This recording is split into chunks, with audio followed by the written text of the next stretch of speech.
Friday, the final day of the week. These are the voyages of the program Unsportsmanlike Conduct.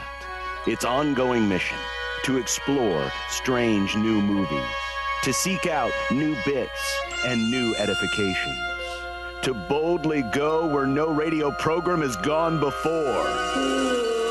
Elkins Movie Club. It's Elkins Movie Club. Elkins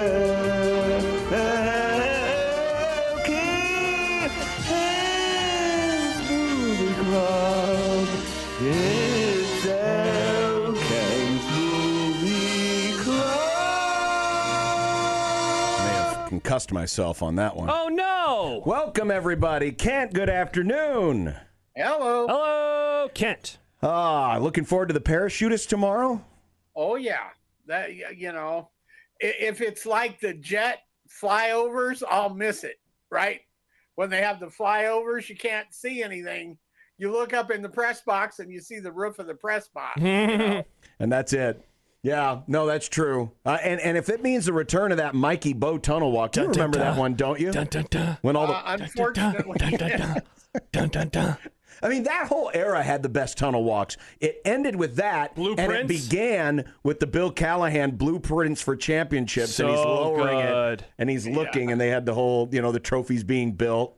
Boy, that aged well. Yeah. But we get to see a lot of Billy C on, Sunday afternoons, and how he's the greatest offensive line coach in the history of offensive line coaches. I really wonder if Nebraska fans, if they hear that, and Troy Aikman said it 2 weeks ago on Thursday Night Football, and I've heard it on other broadcasts, people talking up Bill Callahan. And listen, it's all legit, by the way. It's true, yeah. He's a great offensive line coach. But I wonder what the reaction is in this state when they hear that. Do people throw things at their TV and just curse under their breath? This fan base? No, never. Yeah. Bill. John, don't forget that it's your turn to pick for next week. So I already got the movie in my head. Good. Okay, yeah, good. I made sure I wasn't going to drop the ball this week. Good. Well, this week, Josh picked the movie. Actually, Mike Schaefer, friend of the program, picked this movie. He recommended this movie to me and said he thought it would be a good pick for the movie club. It's already 19 years old, and it's one of those movies that because of, the title and what the guy does for a living, it's kind of dated now because people don't get their film developed anymore. Yeah, I think so. 1 hour photo is the movie. The background is it's the photo developer at like a Walmart type store, and he is a creeper. And I think that's really all you kind of need to know going in, and that's what it's about. And yeah, it's weird. It's not even 2 decades old, and it feels like, it might as well be 50 years ago. Just imagining somebody taking photos and going to the store. I remember doing things like this. I remember going with my parents, like, we'll drop it off, we'll do our shopping, and then we'll pick it up on the way out. Weird movie. Mm-hmm. I look, it's always awkward to say, like, I enjoyed it given the subject matter, but I thought it was like a good movie. Just a weird movie. I thought Robin Williams was awesome, honestly. I thought that he did a really good job in that role of the creeper. Well, this is one of those movies. It came, he did several. He did one called Insomnia. Yep. Where he was a pretty creepy guy. He did several of these. And even when he did Death of a Salesman, there's something very not identical in the characteristics, but in the acting, that he was capable of playing this kind of this guy he's kind of a psycho in a way. Oh yeah. Not over the top like you think when you say, that guy's a psycho, but he had last week when you picked it, I said, okay, he's got some issues, right? And he really has some issues. And yet he's so believable. Yep. Right? Mm-hmm. Yep. You know what I'm saying? He doesn't seem like made up or over the top or it seems like somehow he found somebody like that to study or something, because he's so believable in it. I agree 100%. I think I when I texted Nick, they couldn't make that movie today. Nobody know what it was about. Yeah, you'd have to do something completely different. I thought Kent, like knowing going in, okay, it's about a weirdo who works at a 1 hour photo, and the way that it begins with him talking to a police officer, okay, something really bad is going to happen. But I'll be honest, I was a little surprised when there was they show the collage on the wall, and you can see all these pictures. My immediate thought was, oh, not a surprise. This guy just keeps pictures of various people that he runs into and then when you realize it's the same family and he's been following this family, I mean, literally as this relationship is formed and then as they conceive a child and he has all these pictures, it's like, okay, he's not just kind of weird. Man, there's something really going on with him. Here's my question. And sure, when you go into the theater, you kind of know what the movie's going to be about. But would it have worked better if they didn't start with him in the interrogation room and instead just start the film with just following him around inside the store, because he plays a very genteel, a very nice man who just happens to have this unhealthy obsession, and sometimes building towards that unhealthy obsession would that have worked better than already implying in the very first scene, hey, this dude's going to be in trouble? I had the same exact thought, John. When I saw it a million years ago at the screening, I had no idea what it was about, okay? And so the interrogation room you didn't really know what was going on at all there. Where if you know what it's about going in, it does do what you guys are saying. Does that make sense? If you went in completely blank like I did, it added in a way to, okay, how you see that, and then it goes to this, seemingly really nice milquetoast kind of guy. How would he end up with the cops, right? And that is, I think, a function of it being 20 years old as well, because you know what's going to be in it. Does that make any sense? Yeah. What's the baseline for spoilers for this movie here? About what we can talk about? Well, I was thinking the same thing, because do we want to discuss the very end when he gets his pictures? I say why. I mean, it's a 20-year-old movie. It's a 20-year-old movie. Yeah. Okay. Yeah. Because in the first scene, the interrogating investigator has the envelope of the pictures. And so, is that where you were going, Nick, with this? No, actually, but that's a good thing.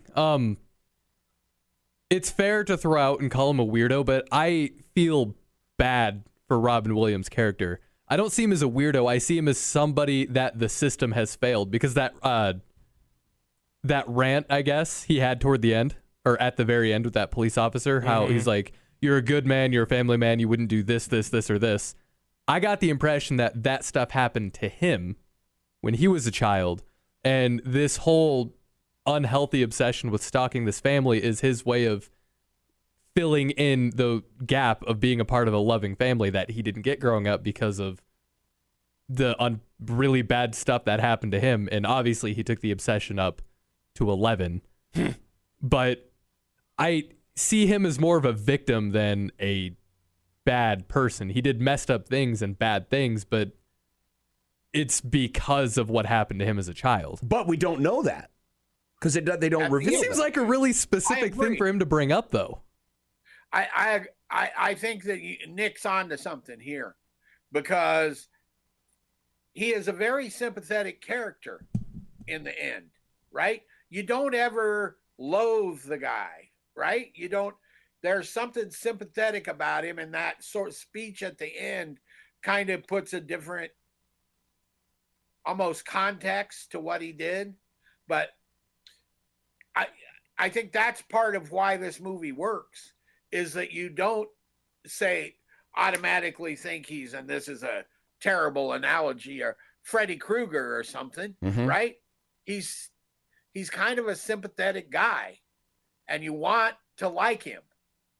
And right? Yeah, and at the end, when the cop looks at him and he's like, I think I understand now, that's the exact moment where, like, I understand too. I don't agree or condone anything he did, but I get it. I understand why he did that. But that's the thing is, even though he goes about it, and anytime you stalk somebody, that's not a good thing. A little problematic. But at the end, he's trying to keep the family together because the husband is having this affair. Now, the wife has already kind of known that this affair was existing, but he doesn't know that. And that's he gets arrested because he basically kidnaps these two and forces them to do things. But then I was going to talk about at the end. So at the beginning of the film, there's an envelope of pictures that he takes. And at the end, he asks the detective, "Can I see my pictures?" And he lets him see the pictures. And of course, it's been presumed that it's the pictures of what he was doing in the ultimate scene. Yeah. Instead, it turns out just to be a bunch of random photos of things in his hotel room, which is non-incriminating. And so that was kind of a little bit of a twist at the end that I thought was interesting. And that is part of the twist that goes to what Nick was talking about, that he wasn't if he had been the true psycho gonna blackmail somebody, whatever, the pictures would have turned out a lot differently. Let's just put it that way. Yeah, for the most part, Kent, like outside of that scene in the hotel, he really did skirt as close to the line as possible, right? Like even the scene, he goes to the soccer practice and he's watching the kid play, and while he's not doing anything illegal there, and as he walks the kid, nothing illegal is happening, he is really skirting very close to that line of it going, from this is a little creepy to being an actual criminal. And it was like that throughout the whole movie. I think that's part of what makes the film. I'm not saying this is a great movie, but I think it's good. Yep. And it's good because of that performance and that character.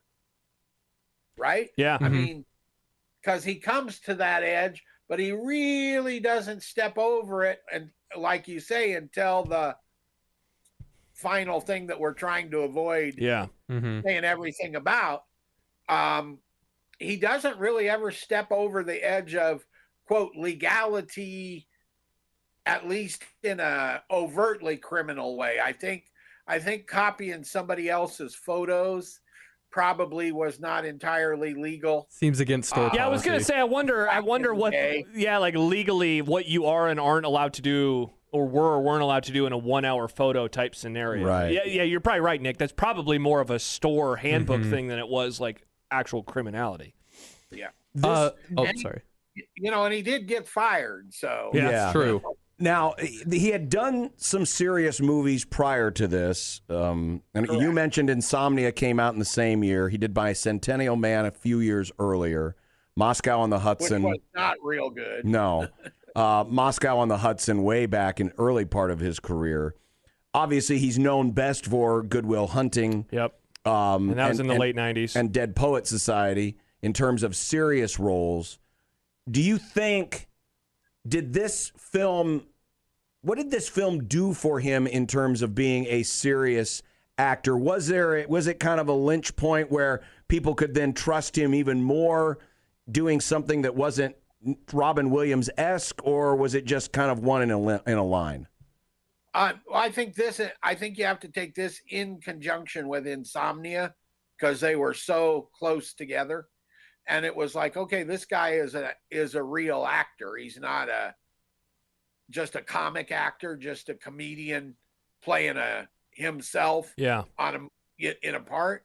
I think that really did help him. And then, after Good Will Hunting, the whole world knew that. Yeah. Right. Yeah. I mean, because this was a relative hit as in the box office goes, because it was clearly a low budget movie. I mean, it wore its low budget on its sleeve. There were a couple times I thought the sets were going to fall over.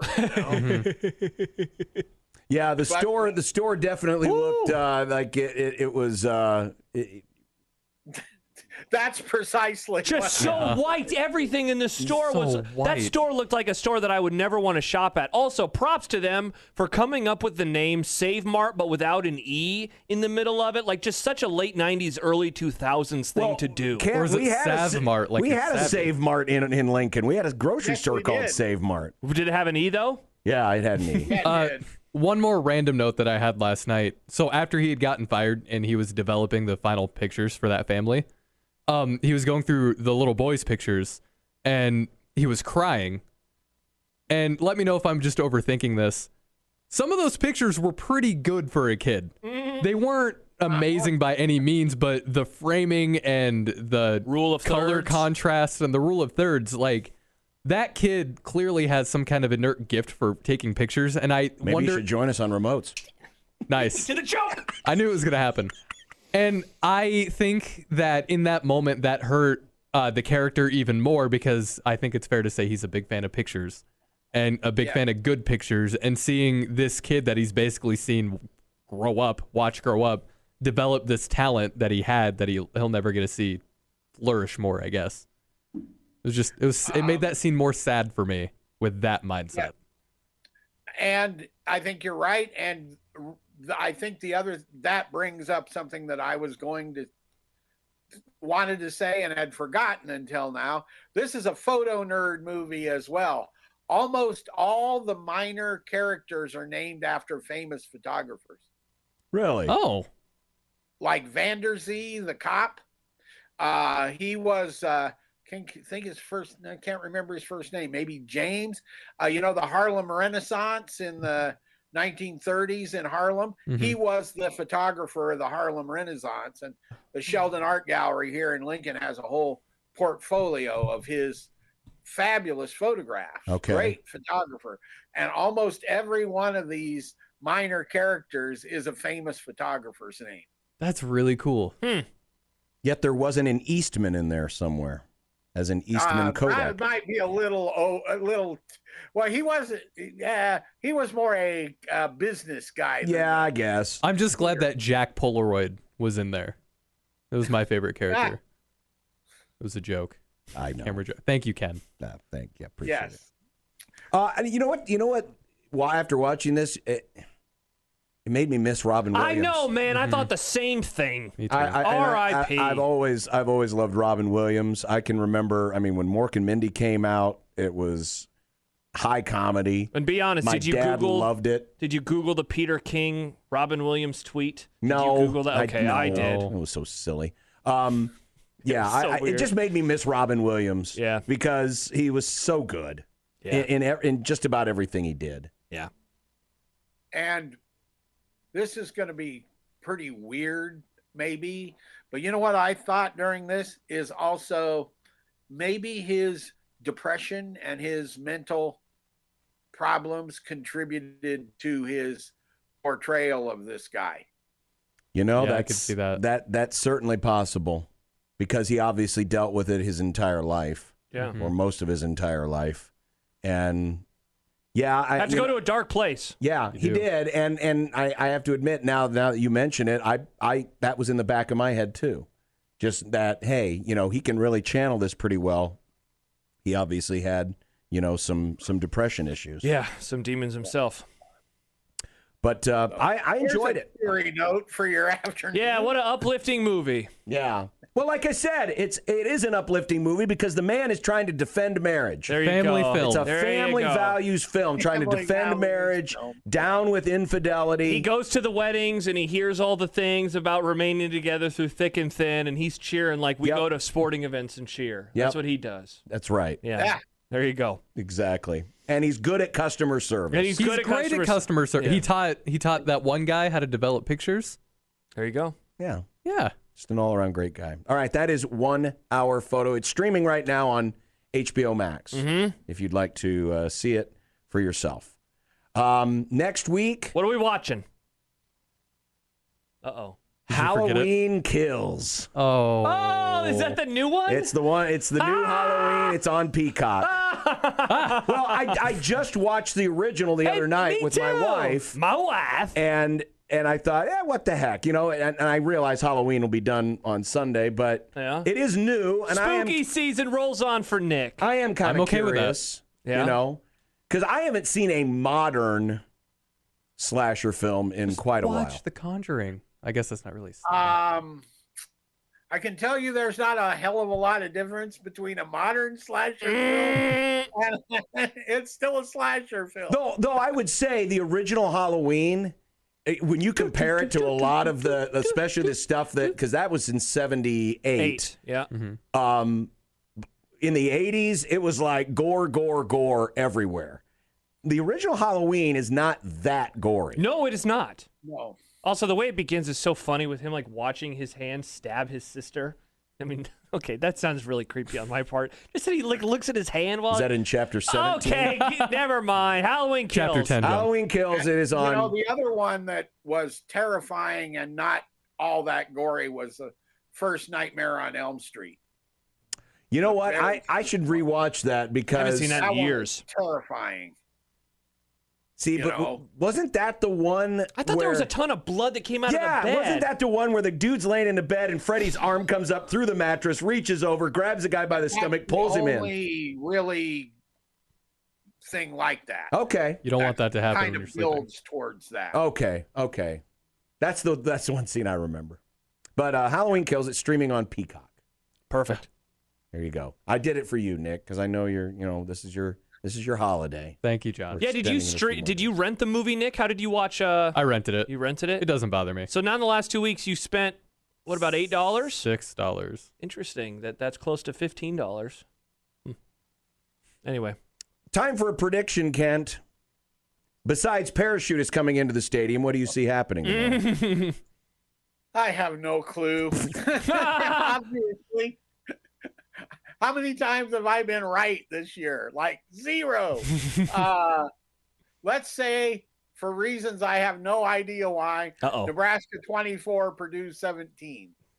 Ooh, but a Purdue cover. There you go. Yeah, slight cover. A slight half-point cover. A half-point cover, unless, there might be some books you can get it at 7. Let's find out what Evil Kent, and this, Evil Kent, this is your time. This is it. This is Halloween weekend. Evil Kent. I could see 52-38 or something like that, probably Nebraska. Wow. Evil Kent. That's a lot of points. Purdue doesn't score that many points. Yeah, I was going to say, as Purdue scored 52 or 38 in 3 games put together. Seriously, they have not scored a lot of points this year. If you look at their games, they had 30 against Oregon State, 49 against UConn. Since then, 13, 13, 13, 24, 13. If there ever was a time, a lot of 13. It's a lot of 13. Was the time is now. Because one of these days, Evil Kent is going to be right. I can see 52-38. And it's going to be in a game we least expected it in. Maybe it's tomorrow. Yeah, indeed. Did you note the fine Purdue contribution to the game last night? 2 turnovers by Mr. Rondell Moore. Boiler up. Honk, honk. Boiler up, baby. All right. Well, speaking of creepy, hopefully Purdue Pete's on the sideline so we can all enjoy I one of the don't want that. creepiest You looking. love spooky season. Yeah. Purdue Pete isn't spooky. He's just deranged. Creepy. He didn't allow me to call Robin Williams' character weird, and now he's going to say Purdue Pete. Yeah, I was going to say the only thing that Purdue Pete's missing is a pair of glasses and and a smock from Save Mart, and he could have played the role of Cy. Well, I'm pretty sure Purdue Pete also doesn't have a soul. Cy, the photo guy. Uncle Cy. Uncle Cy. That was uncomfortable, by the way, when he's like, weird. sometimes it's like I'm the uncle. You're like, okay, I got to go. See you later. Call me Uncle Cy. Kent, have a great weekend. Thanks again. Bye, Kent. Bye, Kent. See you next week. There he is. Kent Wolgamott, ladies and gentlemen, of the Lincoln Journal-Star. Mike says, talking about the blood scene in Nightmare on Elm Street, that was Johnny Depp in that's right. Nightmare on Elm Street. That's right. Johnny Depp, someone I am not a fan of. You got on Depp? This word's going to trigger you again. He's weird. Wow. I've never liked Johnny Depp. I liked him in one movie. Was it Pirates of the Caribbean? It was indeed, because it was kind of his most normal. I didn't like him in a lot of other stuff, though. Sad.